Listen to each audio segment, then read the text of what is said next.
অনেকদিন থেকে আমার একটা পাহাড় কেনার শখ, কিন্তু পাহাড় কে বিক্রি করে তা জানি না। যদি তার দেখা পেতাম, দামের জন্য আটকাতো না।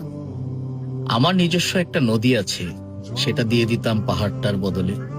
খেয়ে না জানে পাহাড়ের চেয়ে নদীর দামই বেশি।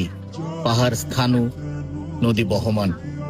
তবু আমি নদীর বদলে পাহাড়টাই কিনতাম, কারণ আমি ঠকতে চাই।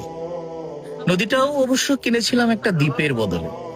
ছেলেবেলায় আমার বেশ ছোট্ট খাট্ট ছিমছাম একটা দ্বীপ ছিল, সেখানে অসংখ্য প্রজাপতি। শৈশবে দ্বীপটি ছিল আমার বড় প্রিয়। আমার যৌবনে দ্বীপটি আমার কাছে মাপে ছোট লাগলো। প্রবহমান ছিপছিপে তন্নি নদীটি বেশ পছন্দ হলো আমার। বন্ধুরা বলল, ওইটুকু একটা দ্বীপের বিনিময়ে এত বড় একটা নদী পেয়েছিস, খুব জিতেছিস তো মাইরি।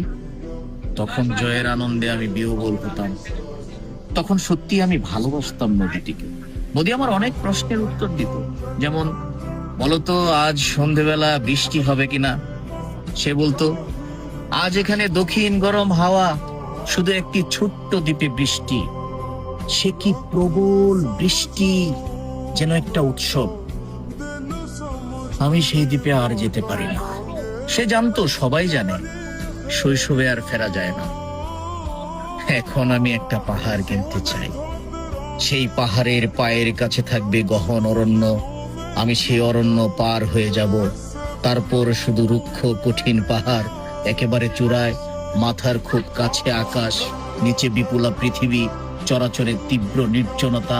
আমার কণ্ঠস্বর সেখানে কেউ শুনতে পাবে না।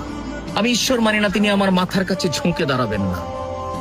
আমি শুধু 10 দিককে উদ্দেশ্য করে বলবো, প্রত্যেক মানুষই অহংকারী। এখানে আমি একা। এখানে আমার কোনো অহংকার নেই। এখানে জয়ী হবার বদলে ক্ষমা চাইতে ভালো লাগে। হে 10 দিক, আমি কোনো দোষ করিনি, আমাকে ক্ষমা করো।